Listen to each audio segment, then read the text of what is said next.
Hello बच्चों, कैसे हो? मैं उम्मीद कर रहा हूं कि आप लोग अपनी पढ़ाई अच्छे से कर रहे होंगे।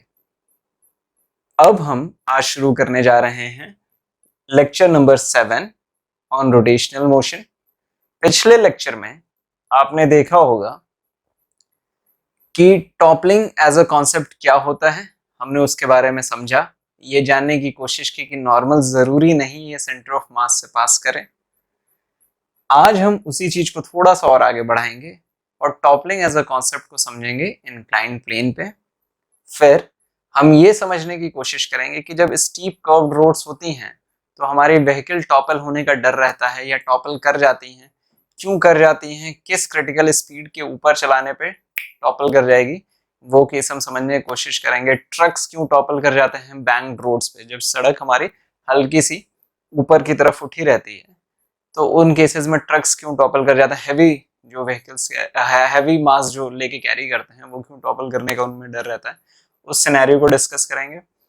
और फिर हम टॉर्क से रिलेटेड अब न्यूमेरिकल्स, हमने कुछ न्यूमेरिकल्स पहले लगाए हैं, उनके लेवल को अब हम और ऊपर करेंगे, डिफिकल्टी लेवल थोड़ा सा और अच्छा करेंगे और टॉर्क के हम क्वेश्चंस करने की कोशिश करेंगे।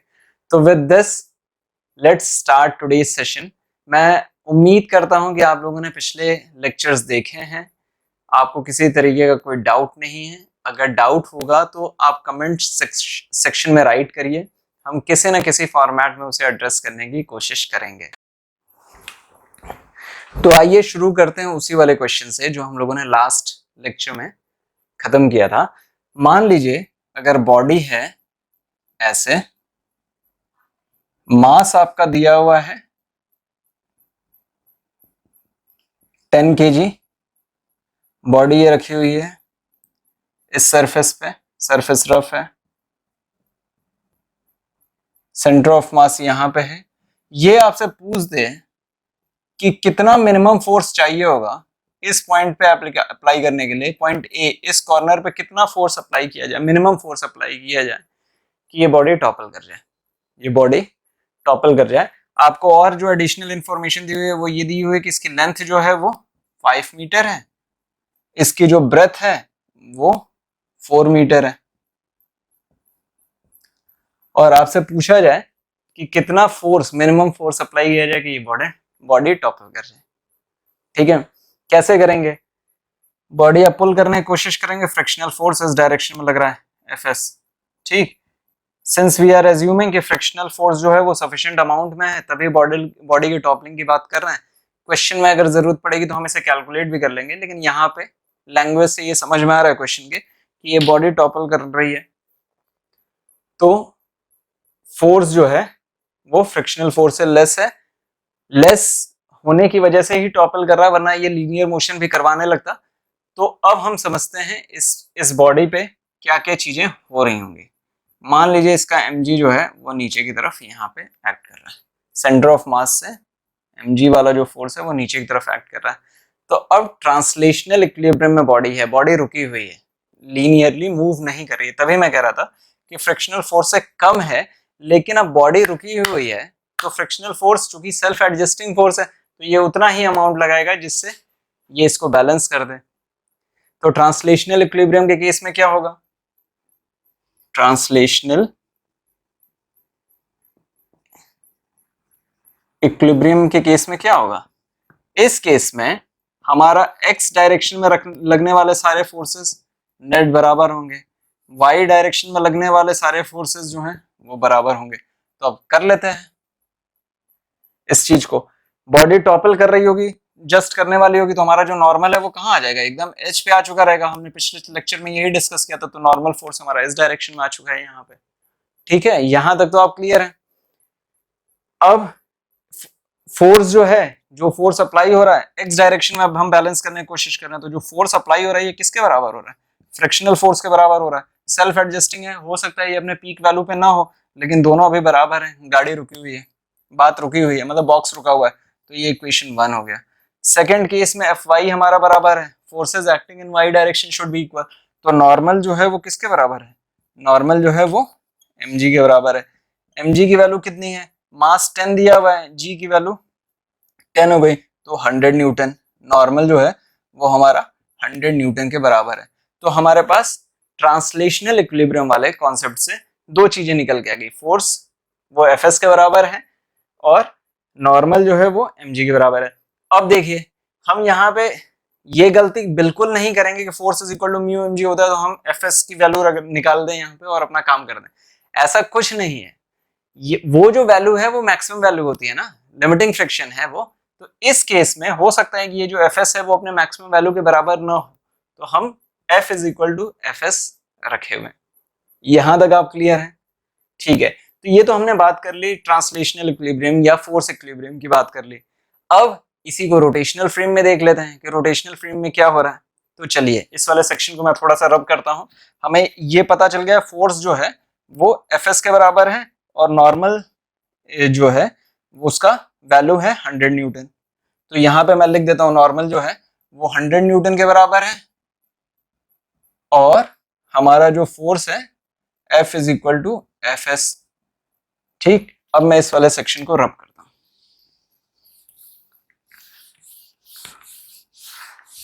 अब बॉडी अभी टॉपल करने की ठीक पहले वाली कंडीशन में है, ठीक टॉपल करने से पहले वाले स्टेट में है। तो net torque acting on the body should be balancing each other. Rotational equilibrium में तो नेट टॉर्क जो है वो अपना summation of net torque should be balancing each other. देखिए कौन कौन से टॉर्क लग रहे होंगे इस सेंटर ऑफ मास के अराउंड। इस सेंटर ऑफ मास के अराउंड टॉर्क अराउंड COM हम उसको कैलकुलेट कर रहे हैं। ये बैलेंस होना चाहिए। एक तो ये जो अपना फोर्स ऊपर से आप पुल कर रहे हैं ये इसको एक क्लॉकवाइज डायरेक्शन में टर्न करने की कोशिश करेगा। आप ऐसे लगाएंगे तो क्लॉकवाइज डायरेक्शन में, तो इस फोर्स की वजह से क्लॉकवाइज डायरेक्शन में टॉर्क प्रोड्यूस होगा। ऐसे किस डिस्टेंस पे? परपेंडिकुलर डिस्टेंस ये है। लाइन ऑफ फोर्स हमारा क्या था? लाइन ऑफ फोर्स हमारा ये है, line of action of force ये है। अगर तो परपेंडिकुलर डिस्टेंस मतलब 2 मीटर है, तो फोर्स जो है वो 2 मीटर का टॉर्क लगा रहा है। तो माइनस फोर्स, चूंकि क्लॉकवाइज है इसलिए मैं माइनस साइन ले रहा हूं कन्वेंशन के हिसाब से, इंटू 2। ठीक, फ्रिक्शनल फोर्स का लाइन ऑफ एक्शन ये है, इस डायरेक्शन में फ्रिक्शनल फोर्स लग रहा है, राइट। ये भी कितने डिस्टेंस पे है? ये भी 2 मीटर के डिस्टेंस पे है। तो ये भी, ये कैसे प्रोड्यूस करेगा? ये भी क्लॉकवाइज रोटेट करने की कोशिश करेगा। तो minus frictional force F into 2, ये किसके बराबर है? या प्लस नॉर्मल भी टॉर्क प्रोड्यूस करेगा। कैसे? एंटी क्लॉकवाइज डायरेक्शन में नॉर्मल टॉर्क प्रोड्यूस करेगा, तो इसलिए प्लस ले रहा है। तो प्लस नॉर्मल इंटू डिस्टेंस क्या है? नॉर्मल का एक्शन क्या लगेगा? नॉर्मल का लाइन ऑफ एक्शन ऐसे है, तो परपेंडिकुलर डिस्टेंस कितना हुआ? ये हुआ 2.5। तो normal into 2.5 this is equal to 0। ठीक है, अब फ्रिक्शनल फोर्स और ये दोनों बराबर हैं। हमने ट्रांसलेशनल इक्विलिब्रियम में देखा ना कि Fs is equal to frictional force. तो ये हो गया 2F प्लस और 2F मतलब 4F इज इक्वल टू 2.5 और n की वैल्यू अपनी कितनी आई थी? n की वैल्यू आई थी 100 न्यूटन। वो देखिए 100 न्यूटन। अब आप इसको सॉल्व कर लीजिए। F की वैल्यू कितनी आ जाएगी?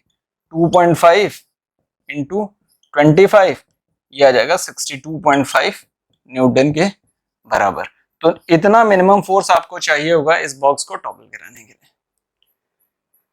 ठीक है, उस वाले पॉइंट पे अप्लाई कर रहे हैं, उस वाले पॉइंट पे अप्लाई करना है। अगर यही फोर्स का एप्लीकेशन कहीं और हो जाएगा, किसी और लेवल पे हो जाएगा, तो वो जो डिस्टेंसेस हैं, ये जो आपने ये टूल कंसिडर किया था, ये जो किया था, ये डिस्टेंसेस थोड़े से डिफरेंट हो जाएंगे। ठीक है, तो फिर वैल्यू डिफरेंट हो जाएगा। तो हमने ये कैलकुलेट किया कि पॉइंट ए पे अगर हमारा फोर्स लग रहा है तो कितना फोर्स चाहिए होगा। यहां तक आप क्लियर है? ठीक है, तो अगर आप यहां तक क्लियर हैं तो अब चलते हैं, हम लोग समझने की कोशिश करते हैं कि अगर ये बॉक्स एक स्लाइडिंग फ्रेम में है तो किस तरीके से टॉर्क्स, कौन कौन से फोर्सेस लगेंगे और कौन कौन से टॉर्क क्या रोल प्ले कर रहा होगा वहां पे, फोर्सेस किस तरीके से टॉर्क प्रोड्यूस कर रहे होंगे, वो समझने की कोशिश करते हैं। तो अब देखिए, मान लीजिए कि हमारा जो बॉडी है वो एक इंक्लाइंड प्लेन पे है। ठीक, थीटा एंगल पे हमारा जो बॉक्स है वो ऐसे है। अगर ऊपर से एज कट रही होगी तो मैं इसका साइज, ऊपर से एज कट रहा होगा, मैं फिर से रीड्रॉ करता हूं। ये मान लीजिए ऐसे है, ठीक है, थीटा है, बॉक्स ऐसे रखा हुआ है, बॉक्स ऐसे कहीं रखा हुआ है। ये जो सरफेस है ये रफ सरफेस है, ये वाली जो सरफेस है ये रफ सरफेस है, जो इंक्लाइन है वो 30 थीटा डिग्री पे है। अब देखिए कौन कौन से फोर्सेस इस बॉडी पे लग रहे होंगे। पहला तो mg इस डायरेक्शन में लग रहा होगा, मान लीजिए इसका मास m है, ठीक, मास जो है इसका m है। और क्या लग रहा होगा, थीटा एंगल पे है तो mg का ये वाला कंपोनेंट जो कि नॉर्मल इस डायरेक्शन में नॉर्मल लग रहा होगा, इसके परपेंडिकुलर, ये 90 डिग्री बनता है ना, तो ये नॉर्मल इस डायरेक्शन में यहां लग रहा होगा। फिर ये फोर्स का mg का कौन सा कंपोनेंट, ये भी थीटा हो जाता है। ये सारी बातें हम लोगों ने पास्ट में की हुई हैं, इंक्लाइन प्लेन पे बॉडी पे किस तरीके से फोर्सेस लगते हैं, तो आप उनको रेफर कर लीजिएगा। ये एंगल थीटा है तो ये एंगल भी थीटा होगा, ये हो जाता है mg cos थीटा, और ये इस डायरेक्शन में लगने वाला जो फोर्स हो जाता है वो हो जाता है mg sin थीटा। ठीक, अब क्या है कि ये बॉडी जो है, ये जो प्लेन है ये रफ सरफेस है, तो फ्रिक्शनल फोर्स जो है वो इस डायरेक्शन में बॉडी के मोशन के जो टेंडेंसी जिस तरफ होगी उस तरफ के अपोजिट डायरेक्शन में है, तो हमारा एफएस जो है वो उस डायरेक्शन में लग रहा होगा। यहां तक आप क्लियर है?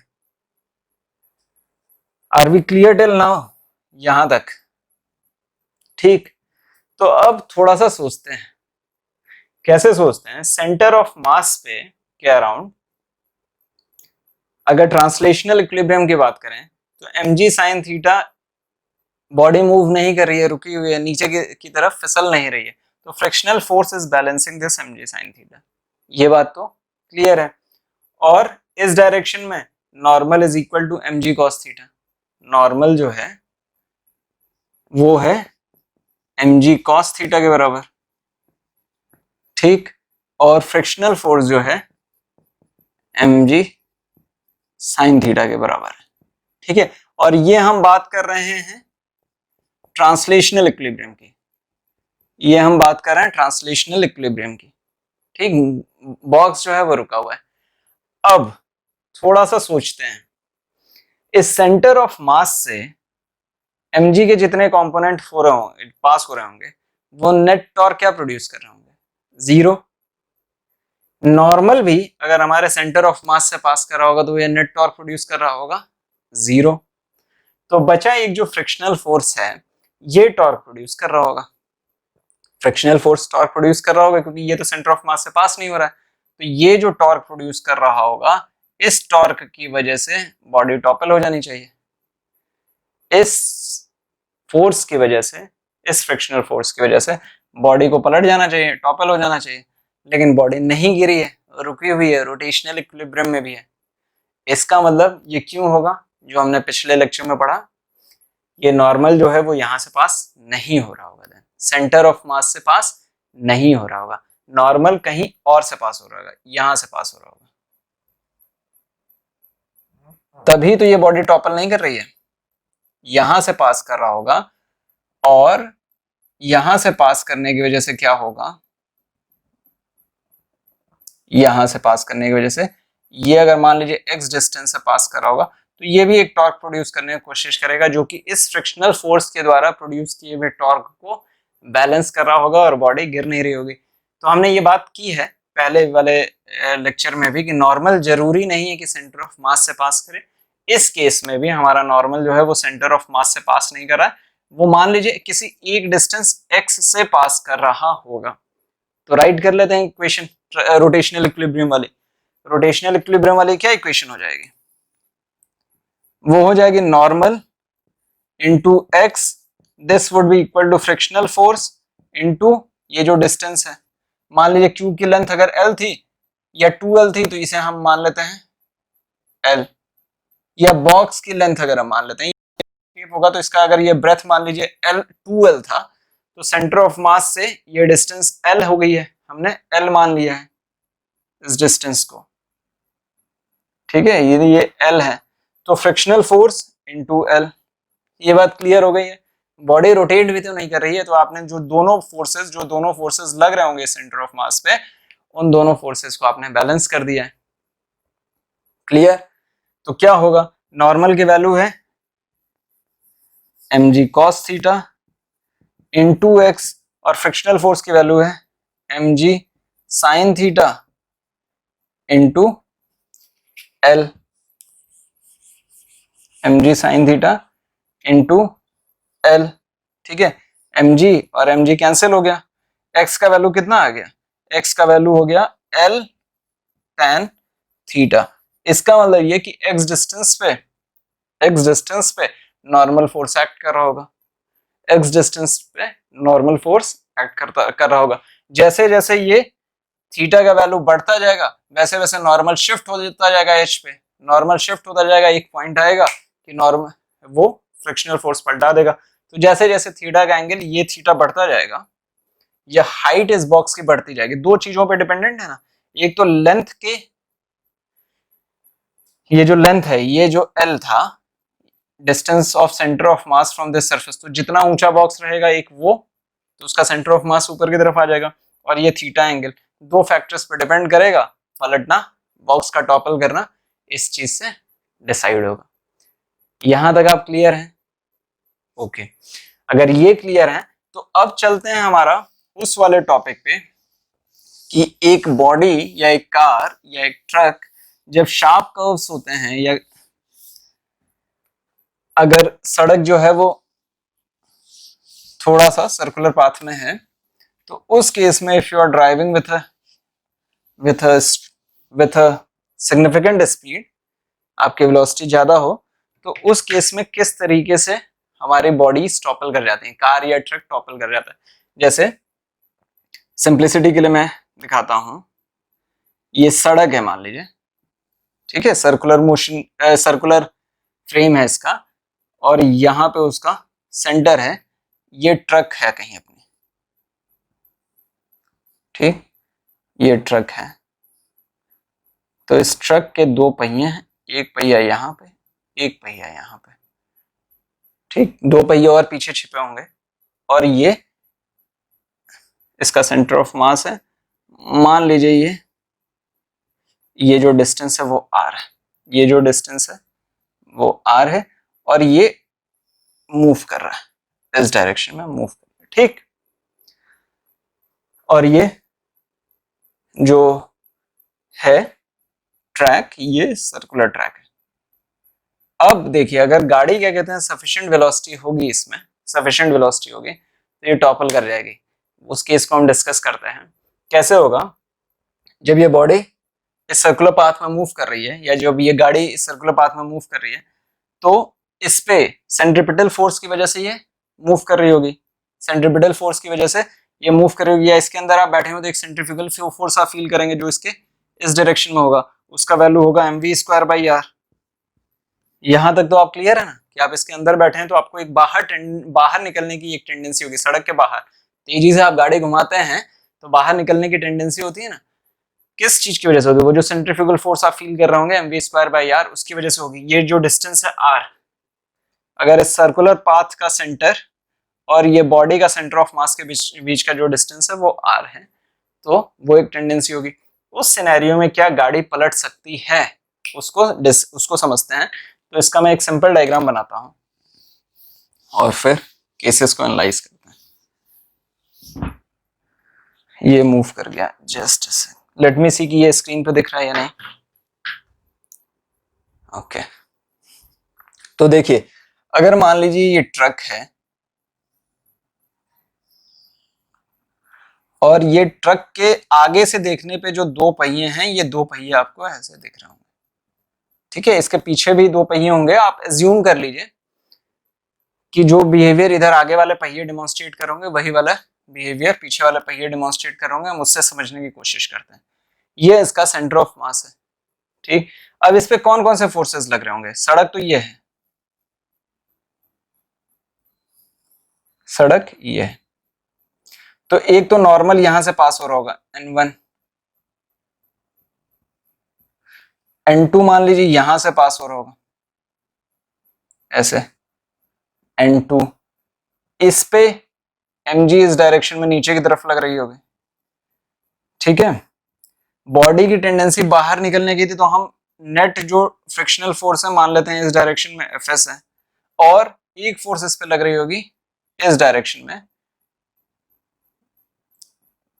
मान लीजिए ये N2 है, तो इस पे एक जो centrifugal force mv square by R इस डायरेक्शन में लग रही होगी, ठीक है। यहां तक तो आप क्लियर हैं। अब बॉडी अगर ठीक ठाक स्पीड से चलती है, ठीक ठाक स्पीड से चल रही है, और बॉडी ना तो स्किड कर रही है, ना तो स्लाइड, ना तो बाहर की तरफ निकलने की कोशिश कर रही है, टॉपल नहीं कर रही है, तो उस केस में हम अगर ट्रांसलेशनल इक्विलिब्रियम वाली बात करें तो क्या क्या होगा, फ्रिक्शनल फोर्स जो है that would be balancing mv square by R, first equation. इस तरफ लगने वाला फोर्स, एक्स डायरेक्शन में लगने वाले दोनों फोर्सेस जो हैं, समेशन fx बराबर होना चाहिए, इक्वल टू 0, तो ये वाला इक्वेशन आ गया। दूसरा इक्वेशन अपना क्या आ जाएगा, n1 और n2, n1 plus n2 this is equal to what, mg of the truck. ये सेकंड इक्वेशन हो गया, क्योंकि हमारा जो फोर्स है fy डायरेक्शन में वो लगने वाला 0 होना चाहिए। यहां तक आप क्लियर हैं क्या, यहां तक आप क्लियर हैं? ठीक, अगर आप यहां तक क्लियर हैं तो अब ये तो हो गया ट्रांसलेशनल इक्विलिब्रियम की बात, लेकिन रोटेशनल फ्रेम में देखते हैं इसे। रोटेशनल फ्रेम में एम इसी सेंटर ऑफ मास के अराउंड देखने की कोशिश करते हैं, mv स्क्वायर बाई आर यहाँ पे लग रहा होगा, तो ये कोई टॉर्क प्रोड्यूस नहीं कर रहा होगा, mg भी इसी पॉइंट से पास हो रहा है, तो ये दोनों टॉर्क प्रोड्यूस नहीं कर रहे होंगे। तो मैं इन दोनों पॉइंट्स को, इन दोनों फोर्सेस को इरेज कर देता हूँ फॉर क्लैरिटी। इन दोनों फोर्सेस को मैं इरेज कर देता हूँ, ये दोनों फोर्सेस हैं।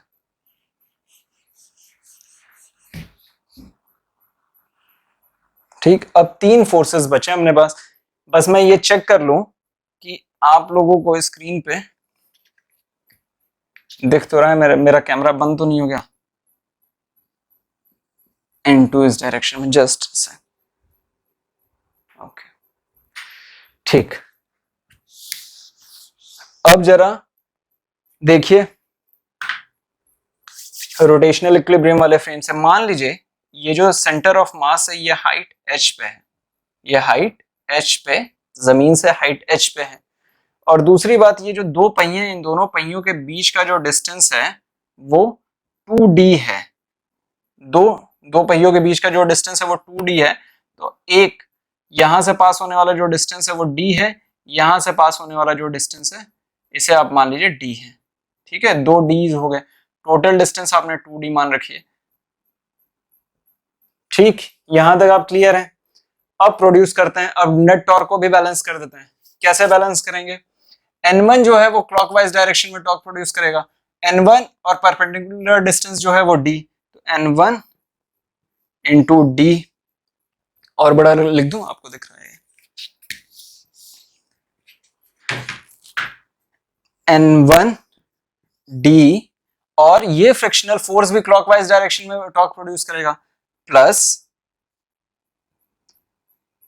फ्रिक्शनल फोर्स क्लॉकवाइज डायरेक्शन में टॉर्क प्रोड्यूस कर रहा है, तो Fs into height, perpendicular distance height के बराबर है h, ये किसके बराबर है, ये इसके बराबर है n2 जो टॉर्क प्रोड्यूस कर रहा होगा एंटी क्लॉकवाइज डायरेक्शन में, उसके बराबर होगा n2 इंटू डी। ये थर्ड इक्वेशन हो गया, तीन इक्वेशन हो गए। अब समझिए, अब इस चीज को हम लोग n1 और n2 को सॉल्व करेंगे। क्यों सॉल्व करेंगे, क्योंकि जब ये बॉडी टॉपल करने वाली होगी तो either of them should be, एक पहिए पे आएगा, तो जो दूसरा वाला पहिया जिससे वो उठने वाला होगा वहां पे लगने वाला नॉर्मल 0 हो रहा होगा, ठीक है। वहां पे लगने वाला नॉर्मल तो 0 हो रहा होगा ना, गाड़ी उठने वाली है, एक तरफ गिरने वाली है, तो दो पहियों पे जो नॉर्मल लग रहा है उसमें से जो जिस तरफ उठने वाला होगा उस तरफ का नॉर्मल 0 के बराबर हो रहा होगा। तो हम कोशिश करेंगे, फिगर आउट करने की कोशिश करेंगे कि कौन सा नॉर्मल 0 हो रहा होगा। तो चलिए सॉल्व करते हैं इन तीनों इक्वेशंस को। मैं इसको रब करता हूं इधर से।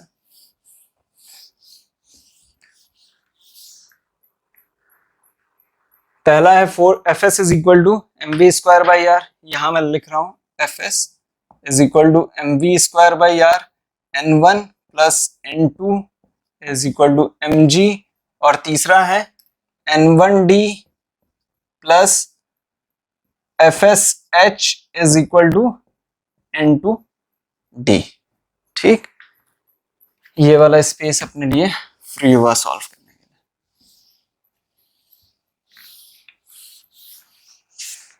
लिए। ओके, तो इक्वेशन नंबर 2 जो है अपना n1 प्लस n2, इसमें से n1 की वैल्यू क्या हो गई है, n1 हो जाएगा mg माइनस n2, n1 हो जाएगा mg माइनस, नहीं दिख रहा होगा, n1 हो जाएगा mg माइनस n2। ठीक है, अब इस वाली वैल्यू को हम इस वाले इक्वेशन में रख देते हैं, तो n1 की value mg minus d, n1 की value mg minus n2 into d plus fsh, ये हो गया n2d। ठीक, यही वाला इक्वेशन थर्ड इक्वेशन में हमने ये वाली वैल्यू रख दी है, तो n1 की जगह अपना आ गया mg minus n2 into D plus fsh, तो इसको सॉल्व करेंगे तो क्या आएगा, mgd प्लस fsh ये वाला, और ये n2d जाके इधर आ जाएगा तो ये 2n2d हो जाएगा। ठीक है, n2 का वैल्यू कितना आ जाएगा, n2 का वैल्यू आ जाएगा mgd डिवाइडेड बाई 2d, तो ये 2d से जब आप डिवाइड करेंगे तो 2 आ जाएगा, plus FSH frictional force, FSH मतलब F मैं लिख दे रहा हूं, कंफ्यूजन ना हो, frictional force F FH divided by 2d, ये इक्वेशन फोर्थ हो गया। ठीक है, ये फोर्थ इक्वेशन हो गया, तो अब इसी वाले वैल्यू को हम यहाँ पे पुट कर देते हैं, इस वाले इक्वेशन में पुट कर देते हैं, तो हमारी n1 की वैल्यू आ जाएगी, n1 की वैल्यू आ जाएगी ना, तो n1 की वैल्यू आ जाएगी, कितनी आ जाएगी, आप रखिए इस इक्वेशन में,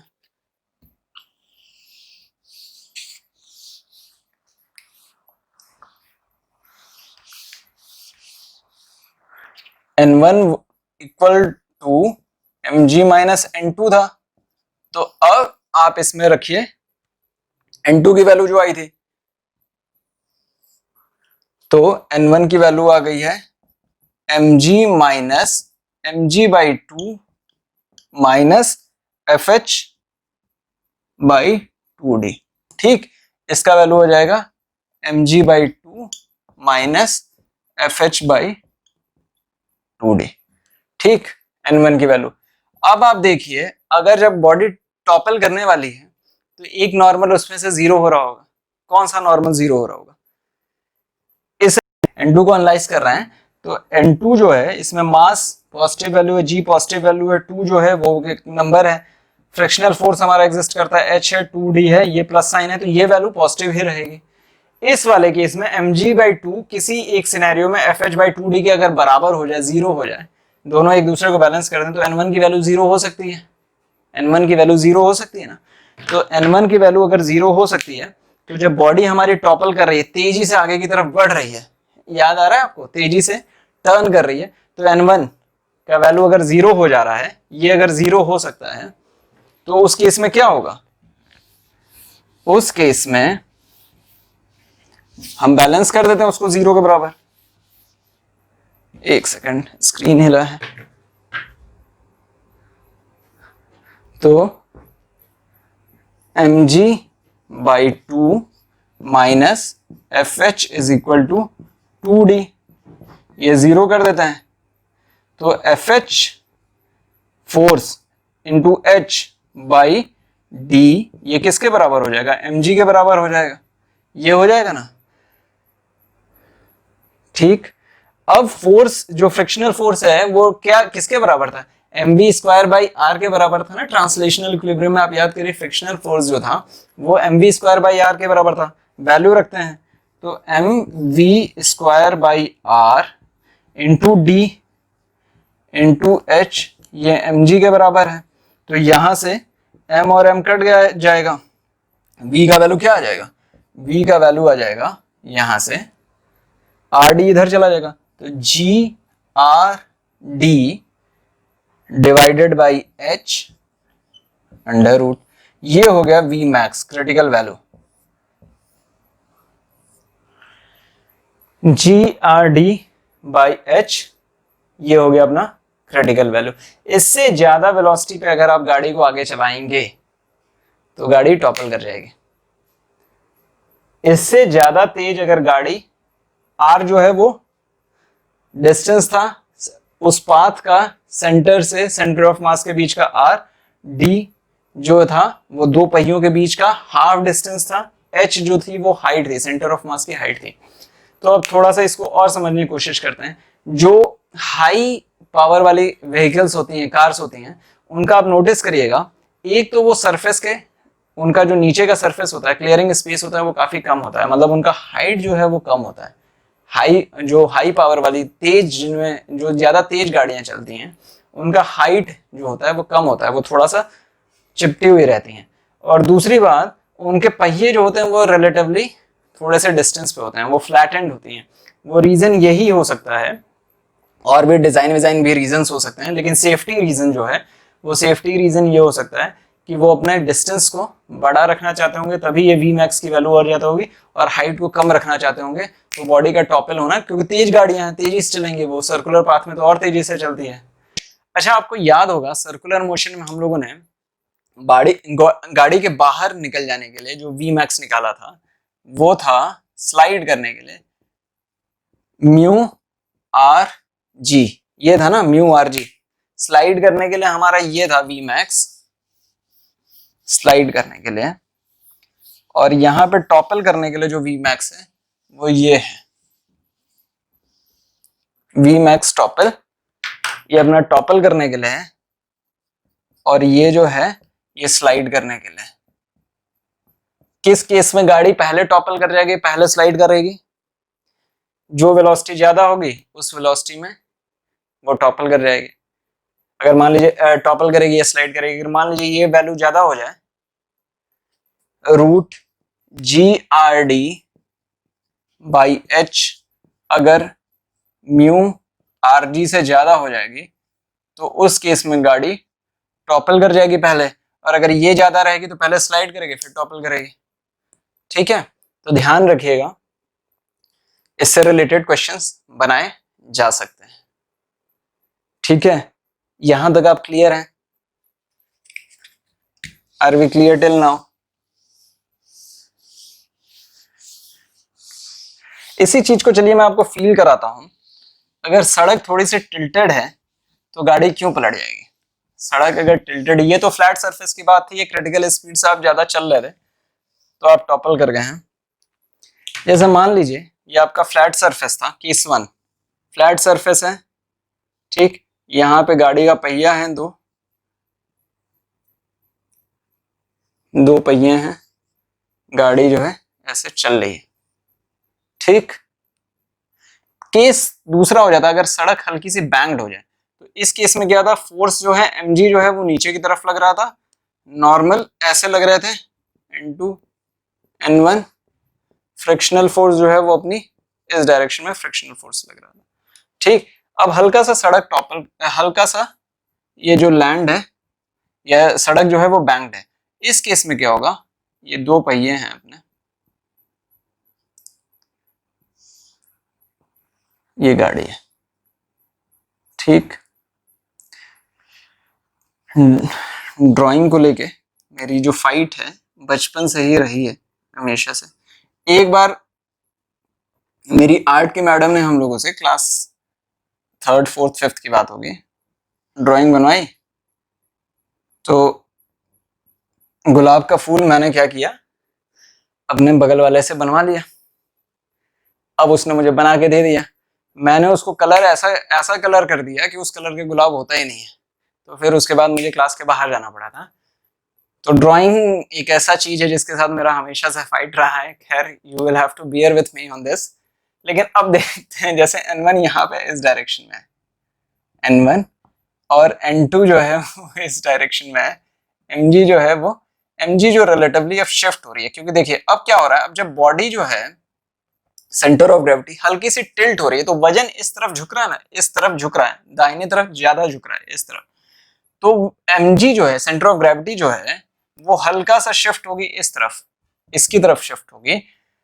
अगर हैवी मास है, इस पे जो नॉर्मल का वैल्यू है वो कम लगने लगेगा, n2 जो है वो उस पे ज्यादा वजन लगने लगेगा। ठीक, आप एनविसाज करिए ऐसा होगा। इस केस में टॉर्क्स कैसे प्रोड्यूस हो रहे होंगे, mg तो यहां से पास हो रहा है, ठीक है, n2 यहां से उल्टा टॉर्क मार रहा होगा, ये यहां से उल्टा टॉर्क मार रहा होगा, दोनों सब बैलेंस्ड हो रहे होंगे। लेकिन अगर सड़क थोड़ी सी और टेढ़ी हो जाए, ऐसे, इस वाले केस में अगर मान लीजिए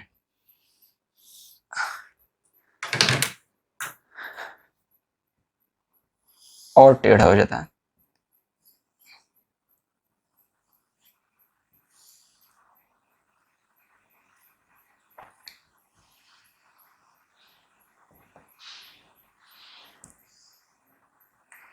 इस केस में मान लीजिए सेंटर ऑफ ग्रेविटी यहां कहीं शिफ्ट हो जाती है, थोड़ा सा और ऐसे कहीं शिफ्ट हो जाती है, ऐसे पास हो रही है mg इस तरफ, वेट सारा इस तरफ है, n2 का वैल्यू और कम हो गया, n2 का जो वैल्यू है ऑलमोस्ट जीरो के बराबर है, ऑलमोस्ट जीरो के बराबर है। n1 जो है वो यहां से ऐसे पास हो रहा है, n1 से, n1 यहां से पास हो रहा है। अब जरा इमेजिन करिए इस वाले पॉइंट के बारे में, केस थर्ड में mg हैज कम हियर, मैं mg को टेढ़ा क्यों बना रहा हूं, इस वाले केस में तो mg ऐसे ही था, mg यहां पे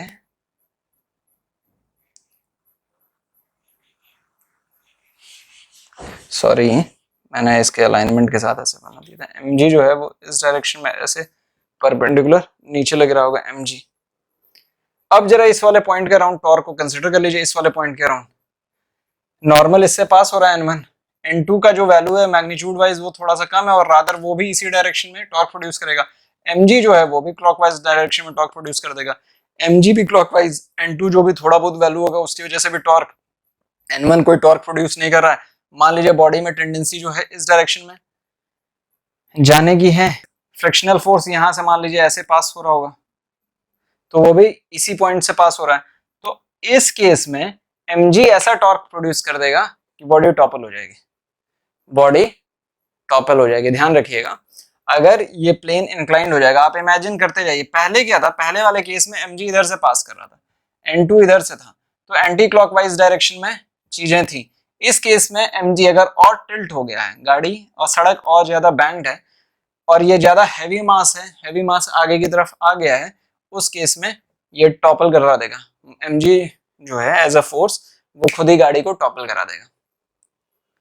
तो पहले वाले केस में हमने देखा कि तेज स्पीड से आप चलाएंगे तभी भी टॉपलिंग का डर है।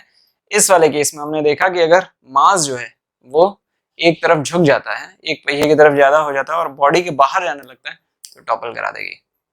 ठीक है, ये बात आप लोगों को समझ में आई यहां तक?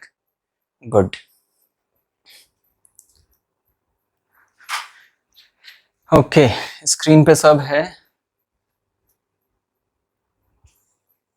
ओके, अगर यहां तक आपको बात समझ में आ गई है तो अब आते हैं उस वाले केस को। ये तो टॉपलिंग के हम लोगों ने सारे सिनेरियोस आपके सामने अभी डिस्कस किए हैं, आगे अगर कुछ क्वेश्चंस आते हैं तो और ये चीज और क्लियर होती जाएगी। अब हम चलते हैं टॉर्क के थोड़े से ठीक ठाक से न्यूमेरिकल्स लगाने की कोशिश करते हैं, टॉर्क एज अ कॉन्सेप्ट के ठीक ठाक से न्यूमेरिकल लगाने की कोशिश करते हैं। ठीक, आपको याद होगा हम लोगों ने वो लैडर वाला एक प्रॉब्लम डिस्कस किया था ना, उसी प्रॉब्लम से शुरू करते हैं। वो प्रॉब्लम क्या थी, जैसे ये लैडर है ऐसे, ये एक वॉल है और इस वॉल के किनारे एक लैडर ऐसे रखी हुई है, एक लैडर रखी हुई है, दोनों जो सर्फेसेस हैं, ये दोनों सर्फेसेस, ये और ये दोनों सर्फेसेस हमारे जो हैं वो रफ सर्फेस है, मतलब इन पे फ्रिक्शनल फोर्स लग रहा होगा। जो लेंथ ऑफ लैडर है वो है 10 मीटर, मास ऑफ लैडर जो है वो है 10 kg। ठीक, ये इसका सेंटर ऑफ मास है। यहाँ पे कौन कौन से फोर्सेस लग रहे होंगे, mg जो है इस डायरेक्शन में लग रहा होगा, इस वाले पॉइंट पे एक नॉर्मल लग रहा होगा ऐसे, N1, इस वाले पॉइंट पे एक नॉर्मल लग रहा होगा N2 ऐसे। अब आपसे पूछ दिया जाए कि अगर ये लैडर 60 डिग्री पे टिल्ट है ऐसे, और एक आदमी यहां से चढ़ना शुरू करता है, the weight of the man is 80 kg, 80 kilogram का ये आदमी है, ये ऊपर चढ़ने की कोशिश कर रहे हैं, तो किस हाइट तक या किस लेंथ तक, इस लैडर के अलोंग किस लेंथ तक वो जाएंगे। तो एज्यूम करते हैं कि वो यहां तक जाते हैं, और ये जो लेंथ है यहां से लेके यहां तक, ये आपसे पूछ दिया है x कितना होगा, ये x कितना होगा। यहां तक ये पहुंचे हैं तो इन पे क्या फोर्स लग रहा होगा, mg, इनका जो मास है वो mg इस डायरेक्शन में लग रहा होगा, ठीक है, यही लग रहा होगा। अच्छा, बिफोर टॉपलिंग ये जब स्टेबल है तो देखिए इस लैडर को का स्लाइड करने की टेंडेंसी इस डायरेक्शन में होगी, इस डायरेक्शन में लैडर का ये वाला जो पॉइंट है ये मूव करने की टेंडेंसी होगी, तो इस पे फ्रिक्शनल फोर्स इस डायरेक्शन में लग रहा होगा, वो F1 हो जाएगा, और नीचे आने की टेंडेंसी होगी तो फ्रिक्शनल फोर्स ऊपर की तरफ लग रहा होगा, वो F2 हो जाएगा। अब आपसे पूछा है कि इस सिनेरियो को एनालाइज करिए और बताइए कि ये किस हाइट तक 80 kg के वेट वाले कोई आदमी, मास वाले आदमी ऊपर तक चढ़ सकते हैं, ठीक है। ये क्वेश्चन क्लियर हो गया आप लोग को। अब चलते हैं इसी क्वेश्चन को एनालाइज करते हैं। दो क्वेश्चन को किस तरीके से अप्रोच करेंगे, हम देखेंगे कि लैडर रुका हुआ है, ये यहां तक पहुंचे हुए हैं, जस्ट स्लाइड करने से पहले वाले सिनेरियो में दो तरीके की इक्विलिब्रियम होंगी या दो तरीके के फ्रेम्स हम डिस्कस करेंगे। एक तो ट्रांसलेशनल इक्विलिब्रियम हो जाएगा, तो वो कैसे हो जाएगा, ट्रांसलेशनल इक्विलिब्रियम में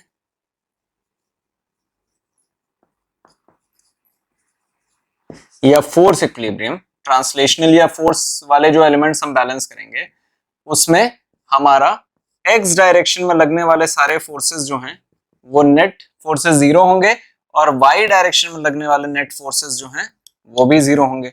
तो अब इसका मतलब क्या है, इसका मतलब ये है कि F1 एक्स डायरेक्शन में, F इस डायरेक्शन में लग रहा है, इस डायरेक्शन में, और N2 इस डायरेक्शन में लग रहा है, तो F1 is equal to N2 0.1, पहला इक्वेशन। दूसरा इक्वेशन क्या होगा, ऊपर की तरफ लगने वाले दो फोर्सेस हैं, N1 ऊपर की तरफ लग रहा है, F2 ऊपर की तरफ लग रहा है, N1 प्लस F2, ये mg छोटा वाला जो लैडर का मास है ये mg नीचे की तरफ लग रहा है, और बड़ा वाला जो मास है mg आदमी का, इसका इन दोनों के बराबर है, दोनों नीचे की तरफ लग रहे हैं। mg कितना है, 10 इंटू 10, छोटा m का वैल्यू क्या है 10 kg है, तो 10 इंटू 10 100 हो गया, और 80 इंटू 10 800 हो गया, तो ये दोनों का समेशन 900 हो गया, इक्वेशन 2 हो गया। यहां तक आप क्लियर हैं। तो जब आपने इसे ट्रांसलेशनल फ्रेम में देखा तो दो इक्वेशन बन रहा है, F1 is equal to N2 और N1 plus F2 is equal to 900, ठीक है। मैं इन दोनों इक्वेशंस को यहां पे राइट कर रहा हूं, ये रब कर दे रहा हूं, और पहला इक्वेशन है F1 is equal to N2, equation 1, और दूसरा है N1 plus F2, this is equal to 900, equation 2। तो ये हमने जब देखा ट्रांसलेशनल फ्रेम से, तो ये बात है। अब इसी चीज को समझने की कोशिश करते हैं रोटेशनल फ्रेम से। तो रोटेशनल फ्रेम में क्या बनेगा ये कहानी,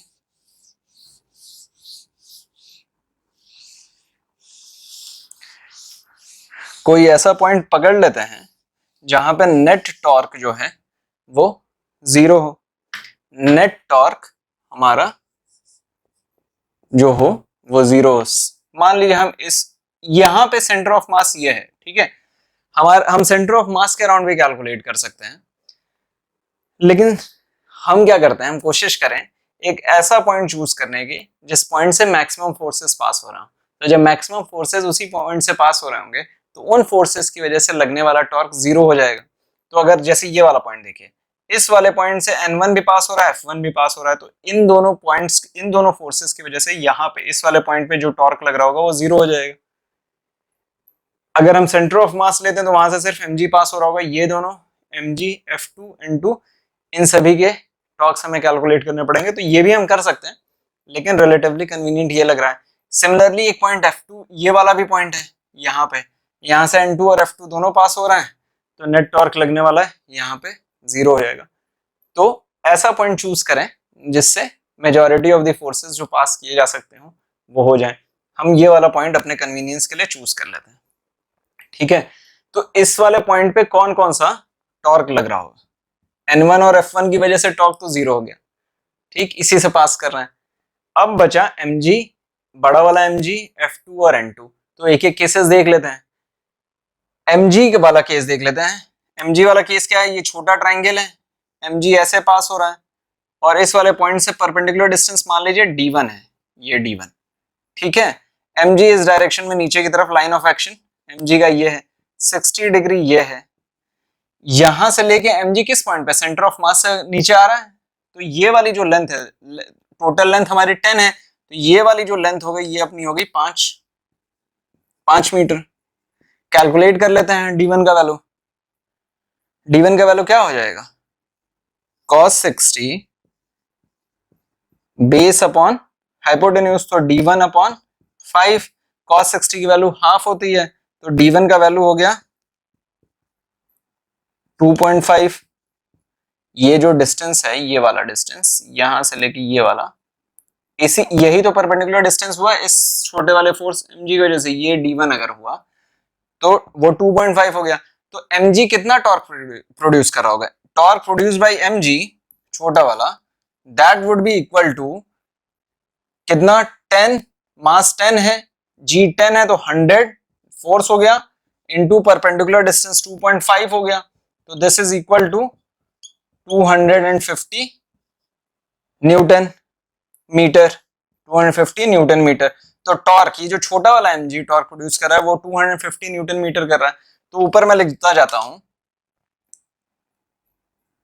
इस वाले पॉइंट पे, यहां पे लिख देता हूं, torque produce by small mg 250 newton metre, किस डायरेक्शन में, क्लॉकवाइज, क्लॉकवाइज डायरेक्शन में ये प्रोड्यूस कर रहा है। अब बड़े वाले mg को एनालाइज कर लेते हैं,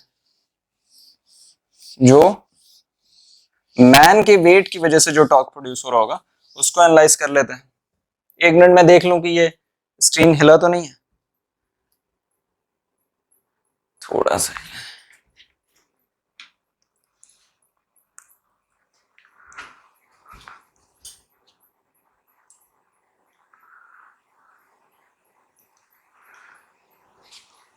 ओके, ठीक है।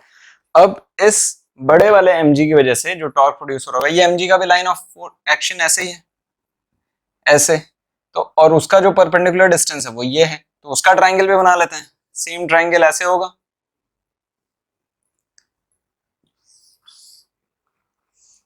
mg इस डायरेक्शन में लग रहा है। इस केस में हमें लेंथ उसकी निकालनी है x, ठीक है, बस वो हमें नहीं पता है, 60 डिग्री है, d कितना हो जाएगा इस केस में, cos 60 is equal to d by X, cos 60 का वैल्यू हाफ, तो d का वैल्यू हो गया x बाई 2, तो टॉर्क प्रोड्यूस ड्यू टू, तो इसकी वजह से टॉर्क कितना प्रोड्यूस होगा mg की वजह से,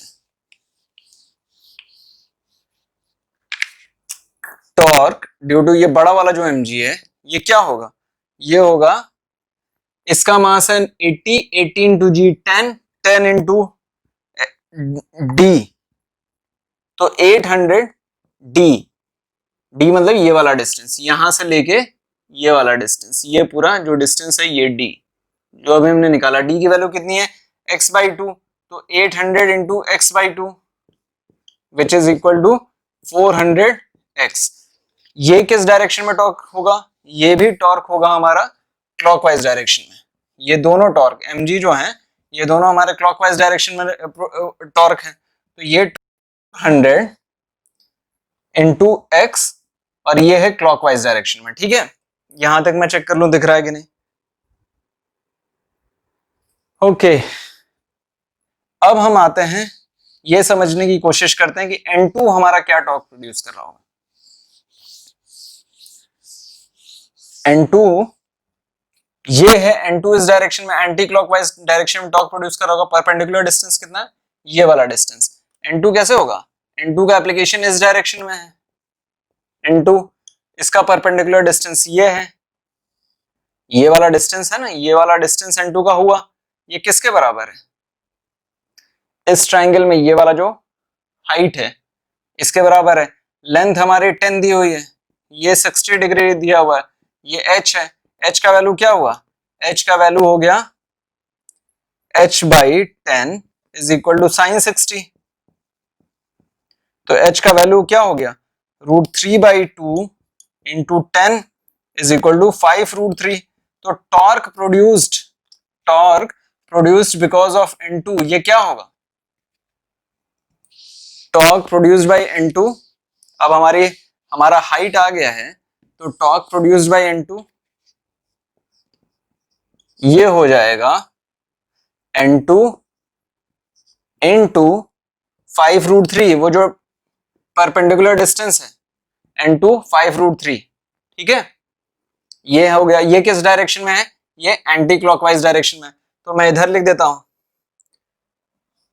टॉर्क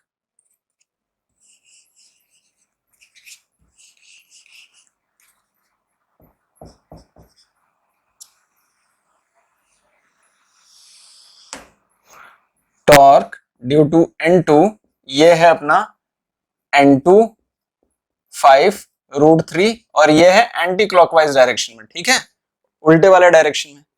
यहां तक सही है, ओके, ये दिख रहा है स्क्रीन पे। अब आ जाते हैं F2 की वजह से क्या टॉर्क प्रोड्यूस हो रहा होगा। F2 भी तो टॉर्क प्रोड्यूस कर रहा है,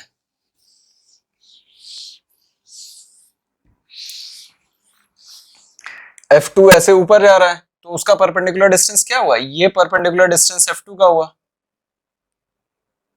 इस ट्राइंगल में अगर ये 10 है और ये F2 का लाइन ऑफ एक्शन ये है ऐसे ऊपर की तरफ, तो परपेंडिकुलर डिस्टेंस इस वाले पॉइंट से कितना हुआ, ये वाला डिस्टेंस जो हुआ वही उसका परपेंडिकुलर डिस्टेंस हुआ। मान लीजिए इसे D कहते हैं, 60 डिग्री है, कैसे निकलेगा, cos 60 is equal to D/10। तो D का वैल्यू आ गया कितना, 5 मीटर। तो टॉर्क ये अगर आ गया तो टॉर्क ड्यू टू F2 कितना हो जाएगा, अगर D का वैल्यू ये जो परपेंडिकुलर डिस्टेंस है यहां से 5 मीटर है, तो टॉर्क ड्यू टू F2 आ जाएगा हमारा F2 इंटू 5। ये किस डायरेक्शन में, ये भी एंटी क्लॉकवाइज डायरेक्शन में, ठीक। तो यहां पे मैं लिख देता हूं टॉर्क ड्यू टू F2 ये हो जाएगा 5F2 एंटी क्लॉकवाइज, ठीक। ये हमारे टॉर्क के वैल्यूज आ गए चारों, छोटे वाले mg, बड़े वाले मैन के मास की वजह से जो टॉर्क प्रोड्यूस हो रहा है वो, और F2 और N2 की वजह से टॉर्क प्रोड्यूस हो रहा है। अब रोटेशनल इक्विलिब्रियम के लिए ये जो चारों टॉर्क हैं इनका इम्पैक्ट जो है वो 0 होना चाहिए। तो क्लॉकवाइज वाले लगने वाले टॉर्क को आप एंटी क्लॉक वाले से बैलेंस कर देंगे। तो क्या इक्वेशन आपका बन जाएगा, 250 क्लॉकवाइज में T छोटे वाले mg की वजह से, या टॉर्क छोटा वाला mg प्लस टॉर्क बड़ा वाला mg, दोनों क्लॉकवाइज में है, किसके बराबर है, टॉर्क ड्यू टू N2 और टॉर्क ड्यू टू F2। ये बात हुई, क्लियर हुई आपको। अब सबके वैल्यू रख देते हैं, ये 250 है, ये है 400x, this is equal to N2 5√3 plus इसकी वैल्यू है 5F2। ये इक्वेशन नंबर 3 है। इक्वेशन नंबर 1 अपने पास है ही, which is F1 is equal to N2। ये इक्वेशन नंबर 1 है, और इक्वेशन नंबर 2 ये थी, N1 plus F2 is equal to 900। 3 equation हो गई हैं, 3 वेरिएबल्स हैं, x का वैल्यू यहां से मिल जाएगा, आप सॉल्व कर लीजिएगा, x का वैल्यू निकल जाएगा। ये आदमी उतना ऊपर चढ़ेगा और फिर बॉडी स्लाइड करने लगेगी। ठीक है, हमने क्या किया, हमने पहले ट्रांसलेशनल इक्विलिब्रियम में फोर्सेस इन एक्स डायरेक्शन को बैलेंस किया, फोर्सेस इन वाई डायरेक्शन को बैलेंस किया, और फाइनली हमने एक पॉइंट चूज किया, उसके अराउंड नेट टॉर्क हमने बैलेंस कर दिया, एक्स का वैल्यू निकल के आ जाएगा। चलिए तो फिर दूसरा क्वेश्चन अब शुरू करते हैं। दूसरे क्वेश्चन में क्या है, ये एक सरफेस है, ठीक, और ऊपर एक और सरफेस है इसके पैरेलल। यहां पे इस पॉइंट से एक रॉड, ऐसे आयरन रॉड रोकी गई है एक स्ट्रिंग के द्वारा। ये एक स्ट्रिंग है, इस स्ट्रिंग के द्वारा, मासलेस स्ट्रिंग है, इस स्ट्रिंग के द्वारा ये एक आयरन मास है, इसको रोका गया।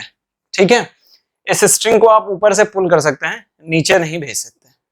ठीक, तो आप क्या करेंगे, इसे पुल करेंगे तो ये स्ट्रेट हो जाएगा और ये नीचे की तरफ इस तरफ स्लाइड करने लगेगा। यहां तक तो आप क्लियर हैं।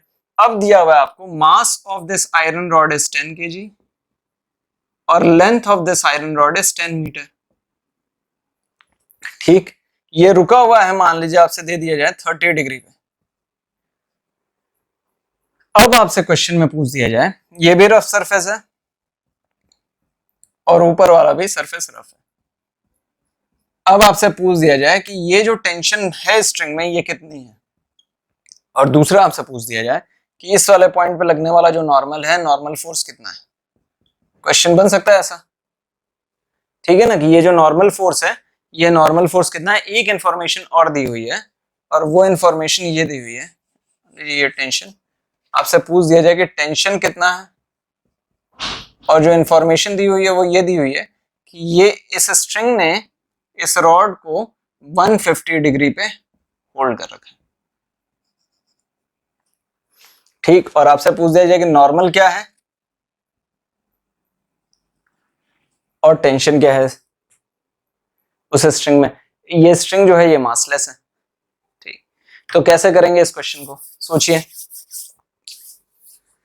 फिर वही वाला लॉजिक अपना लग जाएगा, ट्रांसलेशनल इक्विलिब्रियम और रोटेशनल इक्विलिब्रियम। ट्रांसलेशनल इक्विलिब्रियम रुका हुआ है, ठीक है, तो forces acting in x direction would be, net forces acting in x direction would be 0, net forces acting in y direction would be 0। Translational equilibrium की बात हो गई।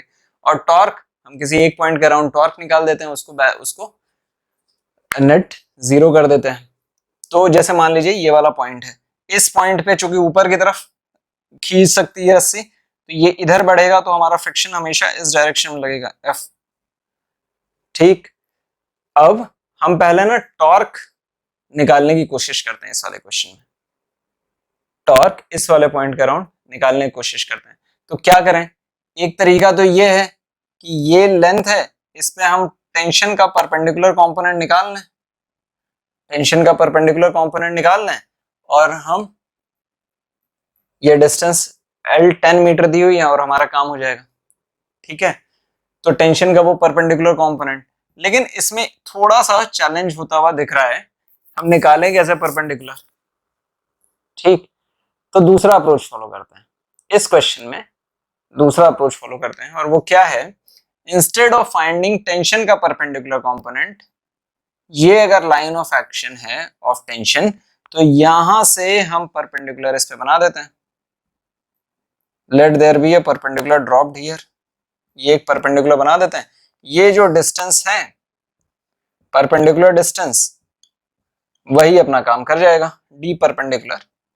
ये जो डी परपेंडिकुलर है, ये हम निकाल लें तो अपना काम हो जाएगा। हम लोगों ने पहले डिस्कस किया ना कि या तो फोर्स का परपेंडिकुलर कंपोनेंट निकाल लें, या डिस्टेंस जो है परपेंडिकुलर डिस्टेंस निकाल लें उस पॉइंट का, उस फोर्स से, लाइन ऑफ एक्शन से। तो वो हम लोग इस क्वेश्चन में कर लेते हैं।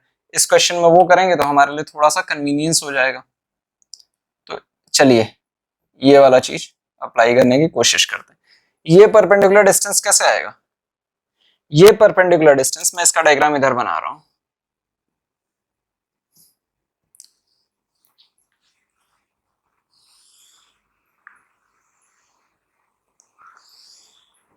ये तो 90 डिग्री है, ये वाला पॉइंट। ये जो है हाइपोटेन्यूज, ये अपना दिया हुआ है 10, ठीक है। ये थीटा क्या होगा, ये थीटा होगा 30 प्लस ये वाला एंगल, 30 प्लस ये वाला एंगल होगा, यही होगा। हमें ये एंगल नहीं पता है, कैसे निकलेगा ये वाला एंगल, ये वाला एंगल कैसे निकलेगा, सिंपल सा ट्रायंगल का है 150 डिग्री ये है, तो ये कितना होगा, ये होगा 30 डिग्री, ये स्ट्रेट लाइन है तो ये 30 डिग्री होगा। तो ये अगर 30 डिग्री होगा तो ट्रायंगल में ये 30, ये x और ये 90, तो 30 प्लस 90 120, तो ये बचा 60 डिग्री। तो ये पूरा जो है ये अपना 60 डिग्री हो जाएगा। तो theta is equal to nothing else but 60 degree. हमें निकालना है d cos 60 degree is equal to d by 10। d का वैल्यू आ गया 5, d का वैल्यू 5 आ गया। टेंशन की वजह से जो टॉर्क प्रोड्यूस हो रहा है वो कितना हो गया, टेंशन की वजह से जो टॉर्क प्रोड्यूस हो रहा है वो हो रहा है t into distance, t into distance torque due to tension, torque due to tension जो है वो कितना tension is equal to t into 5 या 5t। ठीक है, ये फर्स्ट इक्वेशन हो गया। यहां तक आप क्लियर हैं, ठीक, यहां तक आप क्लियर होंगे। अब आइए निकालने की कोशिश करते हैं forces in x direction and forces in y direction. Forces in x direction and forces in y direction एक ही है, टेंशन का कंपोनेंट। अब ये एंगल अगर हमें पता चल जाए हो जाएगा, ये एंगल अगर हमें पता चल जाए तो ये थीटा, तो हमारा काम हो जाएगा। तो मैं थोड़ा सा इसको रब करता हूं और क्लीन करने के लिए, पुराना वाला तो आपको याद हो गया होगा। ये F जो है फ्रिक्शनल फोर्सेस डायरेक्शन में लग रहा है, ये एंगल 30 डिग्री है, हमारा निकल गया है ये एंगल। अब हमें निकालना है ये एंगल अगर निकल जाए तो ये वर्टिकली अपोजिट एंगल है, ये एंगल हमारा निकल जाएगा और हमारा काम हो जाएगा। ये 90 डिग्री है, 30 90, तो 90 30 ये 60, ये 30 पहले से है तो ये एंगल भी 30 डिग्री आ गया। क्लियर हुआ, ये एंगल 30 डिग्री कैसे आएगा, इस वाले ट्रायंगल को देखिए, ये point A B C, triangle A B C में देखिए ये 30 डिग्री हम लोगों ने अभी निकाल लिया था स्ट्रेट लाइन में। ये 150 डिग्री जो था, ये 150, उसकी वजह से ये जो स्ट्रेट लाइन है ये 30 था, ये हमें 30 दिया हुआ है, ये 90 है, तो 30 प्लस 90 ये टोटल एंगल हो जाएगा कितना, 180 में से माइनस कर देंगे तो 60 हो जाएगा। 30 पहले से निकल गया है तो ये एंगल 30 हो जाएगा। ये एंगल अगर 30 हो गया तो वर्टिकली अपोजिट एंगल, ये वाला एंगल जो हमारा काम का एंगल है, वो एंगल भी 30 डिग्री हो गया। सब समझ में आ रहा है, ये वाला एंगल भी हमारा 30 डिग्री हो गया, ये वाला एंगल 30 डिग्री हो गया, ये एंगल 30 डिग्री हो गया तो काम हो गया। ऊपर जो लग रहा है वो लग रहा है t cos 30, और राइट साइड में जो लग रहा है इस डायरेक्शन में वो लग रहा है t sin 30। तो t cos 30 ऊपर की तरफ लग रहा है, t cos 30 ऊपर की तरफ लग रहा है, यहां पे mg जो है वो नीचे की तरफ लग रहा है, mg नीचे की तरफ लग रहा है ना इसका, तो t cos 30 ऊपर की तरफ प्लस n जो नॉर्मल है ये किसके बराबर है, ये है mg के बराबर। mg का वैल्यू कितना है, मास है अपना 10 kg, तो 100 cos 30 √3/2। ठीक है, तो यहां से क्या इक्वेशन आ जाएगी, एक तो यहां से फर्स्ट इक्वेशन आई है 5t जो है, जो टेंशन है 5t नेट टॉर्क। अच्छा, हमने टॉर्क वाला इक्वेशन भी अभी कंप्लीट नहीं किया, खैर उस पे आ जाएंगे वापस। हमें ये पता चल गया कि टॉर्क जो इस पॉइंट पे प्रोड्यूस कर रहा है, टेंशन जो इस पॉइंट पे टॉर्क प्रोड्यूस कर रहा है वो 5t है। ठीक है, अच्छा, तो हमारा फर्स्ट इक्वेशन जो निकल के आ रहा है वो फर्स्ट इक्वेशन यहां से ये बन रहा है n plus t cos 30 is equal to 100। तो मैं यहां पे राइट कर रहा हूं first equation, n plus t cos 30 मतलब √3/2 t इज इक्वल टू 100। ये आपने क्या किया, y डायरेक्शन में लगने वाले फोर्सेस को आपने बैलेंस कर दिया, इक्वेशन 1। इक्वेशन 2 कैसे बनेगा इसमें, एक्स डायरेक्शन में लगने वाले फोर्सेस को आप बैलेंस कर दीजिए। तो फ्रिक्शन जो है इस डायरेक्शन में लग रहा है, friction is equal to what, it is equal to T sine 30, मतलब t/2। ठीक, friction is equal to t/2, ये सेकंड इक्वेशन हो गया। Friction is equal to sine 30 तो t/2, ये सेकंड इक्वेशन हो गया। दिख रहा है ये? हाँ, अब जो है वो थर्ड इक्वेशन निकाल लेते हैं, टॉर्क वाला। तो हमने ये देख लिया कि टेंशन की वजह से इस पॉइंट पे जो टॉर्क लग रहा है वो 5t लग रहा है, तो वो 5t लगा रहा है, टेंशन वाला टॉर्क 5t लगा रहा है क्लॉकवाइज। ये रेडियस है ऐसे इस डायरेक्शन में एंटी क्लॉकवाइज, तो 5t जो है वो एंटी क्लॉकवाइज डायरेक्शन में लगा रहा है। टेंशन ऊपर की तरफ है, इस डायरेक्शन में घुमाएगा तो एंटी क्लॉकवाइज लग रहा है। और किसके बराबर है, mg जो है, mg ये नीचे क्लॉकवाइज डायरेक्शन में लगा रहा है। नॉर्मल तो यहीं से पास हो रहा है, फ्रिक्शन यहीं से पास हो रहा है। ठीक, ये वाला जो कंपोनेंट है हम लोगों ने पूरा टेंशन की वजह से लगा लिया, तो टेंशन के दो कंपोनेंट साइन थीटा और कॉस थीटा वाले कंपोनेंट में हमें कोई इंटरेस्ट नहीं है। तो हमारा 5t जो एंटी क्लॉकवाइज है वो mg लगा रहा है क्लॉकवाइज डायरेक्शन में, इस डायरेक्शन में। कितना डिस्टेंस है, ये डिस्टेंस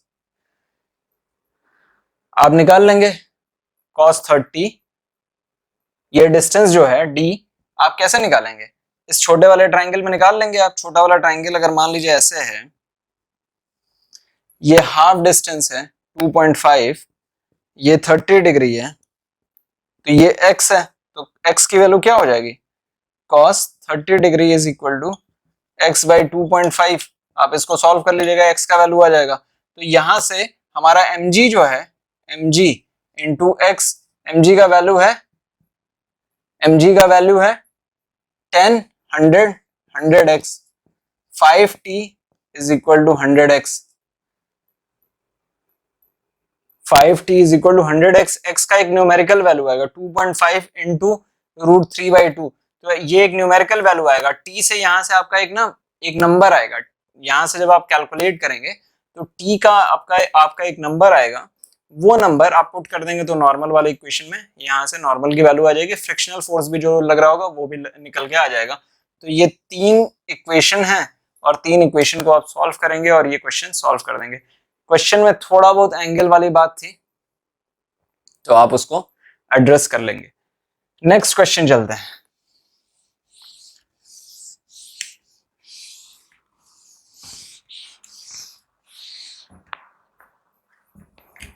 नेक्स्ट क्वेश्चन भी जो है वो इसी तरीके से है।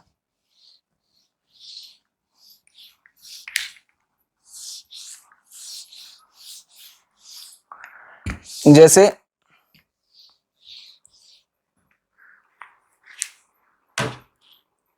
एक वॉल है, रफ सरफेस वाली वॉल है, ठीक, रफ सरफेस की वॉल है।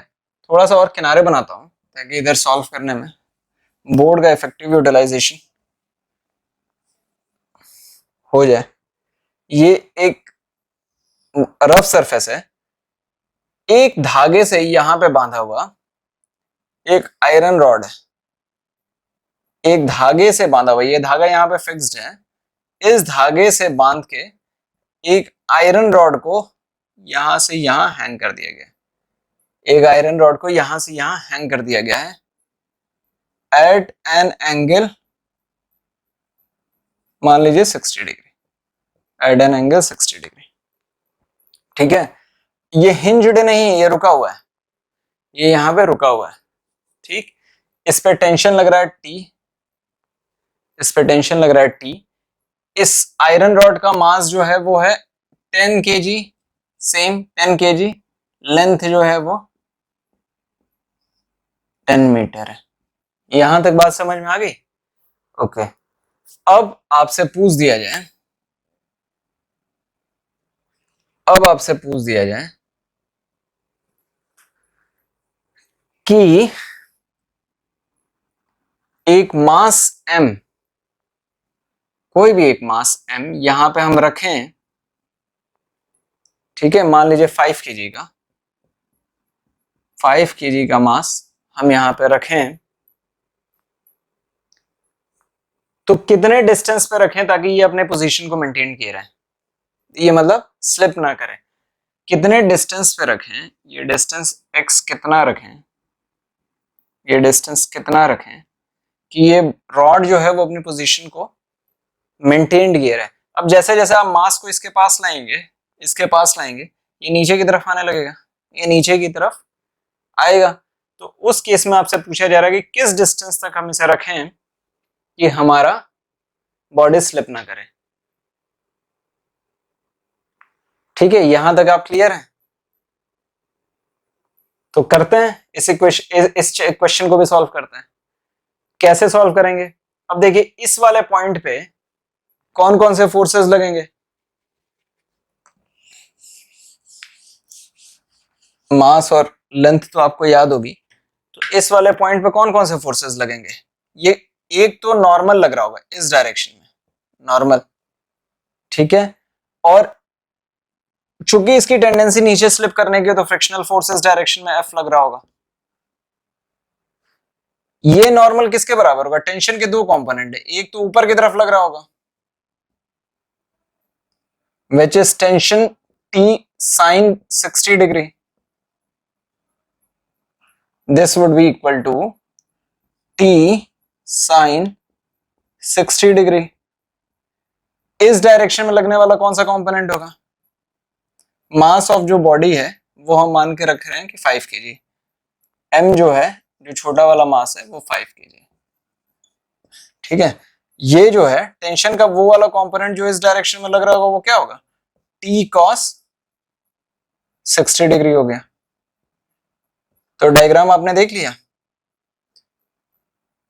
तो आपसे ये पूछा जाए कि ये x का वैल्यू बताइए जो यहां से कितने डिस्टेंस पे ये रखा जाए कि ये बॉडी अपने आप को सस्टेन किए रहे। तो till the point of suspension,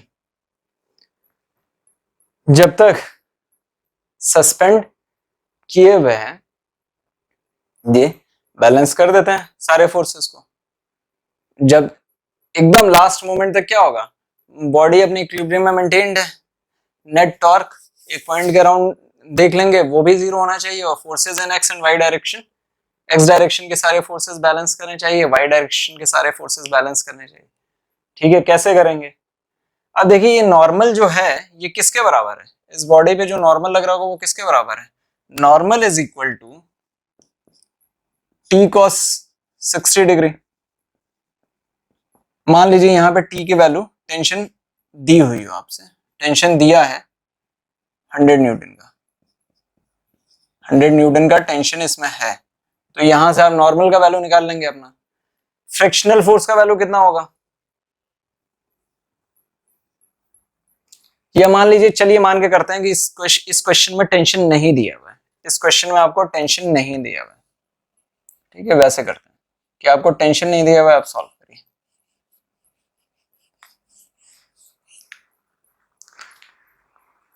कैसे होगा? दूसरा इक्वेशन क्या बनेगा? ये रॉड तो mg नीचे की तरफ आ रहा है, ऊपर की तरफ क्या क्या लग रहा है? ऊपर की तरफ लग रहा है t sin 60 degree plus friction, this is equal to mg plus mg, equation 2, ठीक है, mg प्लस mg।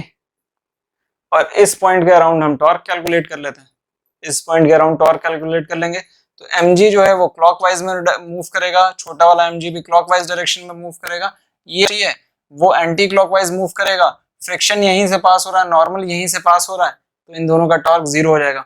तो mg बड़ा वाला g हाफ डिस्टेंस पे लग रहा है, मतलब 5 mg, रॉड की लेंथ 10 मीटर है, ये डिस्टेंस हमें निकालनी है। छोटा वाला 5 है, 5 इंटू जी मतलब 50, इसका भी हमें वैल्यू सब पता ही है, वो भी कैलकुलेट कर लेते हैं। और इसका डिस्टेंस हमें x निकालना है, this is equal to what? This is equal to t sin 60 degree, t sin 60 degree into perpendicular distance, ये जो लेंथ है that is equal to 10 into 10। ठीक है, ये 3 इक्वेशन हो गए। अब जो जो वेरिएबल्स आपको दिए हुए हैं, जो जो वैल्यू दी हुई है, आप इनको रखेंगे, एक्स का वैल्यू कैलकुलेट कर देंगे। इस क्वेश्चन में आपने क्या किया, mg बड़ा वाला मास है वो है 10, g10, तो 100 हो जाएगा 500 plus 50x is equal to 10t sin 60 degree. ठीक है, ये हो गया इक्वेशन 1 हो गया। 3 तरीके के क्वेश्चन, आप अपने क्वेश्चंस में जो जो वैल्यू दिया होगा आप उसे निकालेंगे और कैलकुलेट कर लेंगे। ठीक है, यहां तक आप समझ में आया? तो क्या करते हैं, अभी हम टॉर्क एज अ कॉन्सेप्ट जो है, या टॉर्क से रिलेटेड जो भी हम लोगों ने अभी ढेर सारी चीजें पढ़ी हैं, इसको अब थोड़ी देर के लिए रोकते हैं और अब हम शुरू करते हैं अगले लेक्चर से moment of inertia. Moment of inertia भी जब हम कर लेंगे, फिर हम मोमेंट ऑफ इनर्शिया और टॉर्क को कंबाइन करके काफी अच्छे न्यूमेरिकल्स बनते हैं, तो हम फिर उन लेवल के क्वेश्चंस को करना शुरू करेंगे।